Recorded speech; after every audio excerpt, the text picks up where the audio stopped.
Video. If you like the content that you have seen, please like and subscribe so we can grow together. We put out weekly videos and hope to see you at the next one. Kaye Scott, professionally known as Dakota Skye, was an American adult film star. Stupid, stereotypical, porn people do drugs. Like they're constantly partying, they're constantly doing this. Born in the greater Tampa Bay Area, April 17th, 1994, Dakota was a bright, young blonde girl with a big future ahead of her. Like many kids, Dakota loved pizza, her dogs, traveling, and dancing, but as she grew older, the realization the world wasn't the warm place she thought it would eventually set in.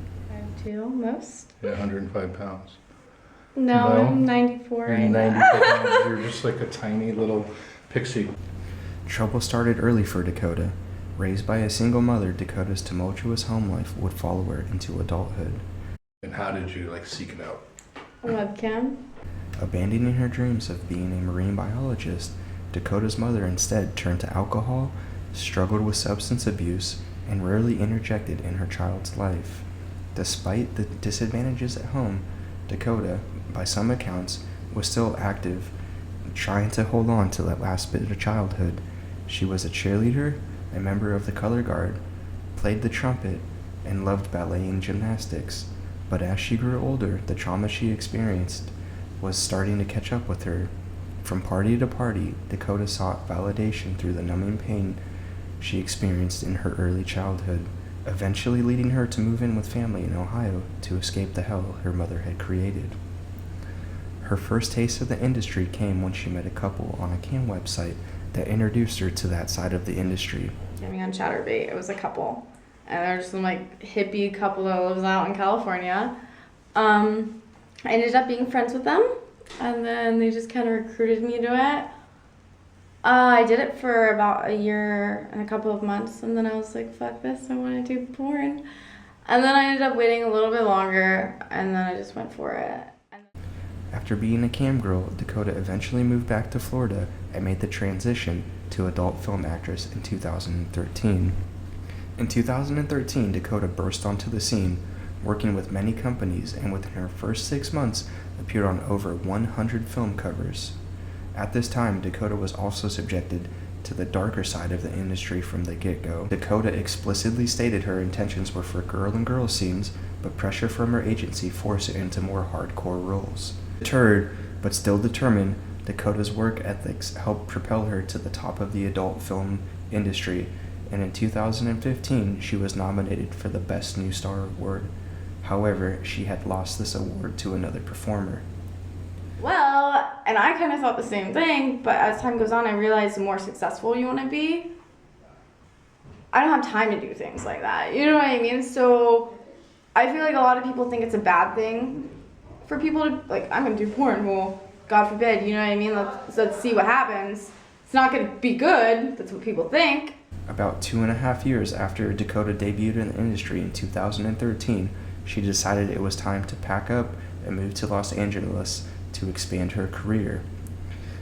For help because I got my stage name taken away from me by somebody that was a feature dancer who didn't trademark the name until 10 years later. And basically ever since that got taken away from me, I have not been able to be the person I am because... From 2015 to 2020, which is when her last film was credited, Dakota appeared in over 200 scenes. 2015 was a big year for Dakota. I care about my career as a whole, and before I wasn't like that. Before all I did was party, and I was a teenager in Tampa, Florida. I didn't want to go to school. You know what I mean? Not only was she nominated for the award, but she was making life-changing decisions. Dakota moved to Los Angeles. She had the world at the fingertips, but she had also fell in love. Dakota met her husband at a party, and sparks flew. However, their marriage was rocky from the start, but by all accounts, the couple was very much in love. In 2016, Dakota and her husband found out that she was pregnant. Her motivation to continue to succeed in her industry led her and her husband to terminate the child. They would later get married that same year. It was around this time, in late 2015 and 2016, Dakota's substance abuse issues began coming to the surface. Consuming 10 to 15 Xanax pills per day, Dakota's life began to spiral out of control. And after just 2 short years together, Dakota and her husband were already separated. The decline. She was stalked by demons like no one will ever understand unless you have lived it, is what one of her family members was quoted as saying. As Dakota continued on in the industry, these demons began to express themselves. Controversy would continue to follow her until her death. With numerous domestic violence-related issues, substance abuse, and loss of interest in the industry, Dakota was in and out of jail between 2017 and 2020.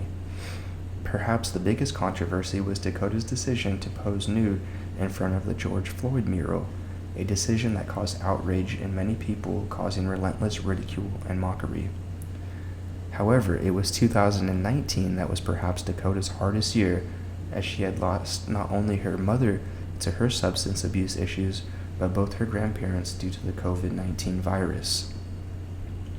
From lengthy Facebook posts to asking colleagues to borrow money, Dakota's life seemed to be on a decline that she could not recover from.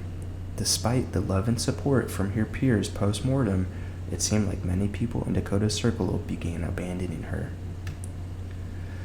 The night before she died, Skye had left the home she shared with her boyfriend and called a number of friends, including her publicist, asking if she could stay with them. All of them turned her away. She thought the FBI and the mafia were after her. She thought she was going to become a Hells Angels biker. She was high, says Bradley.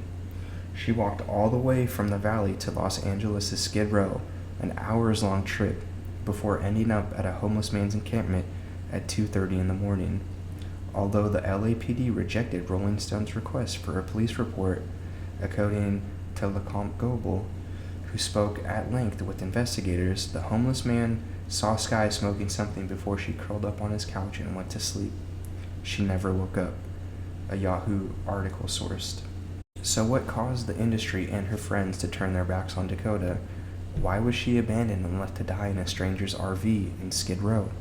Why wasn't more done to help this woman who needed their support? Many adult film stars go through these same struggles. Once they no longer serve a purpose to the industry, they are forgotten, and whatever demons and secrets Dakota might have been harboring, she took with her to her untimely grave.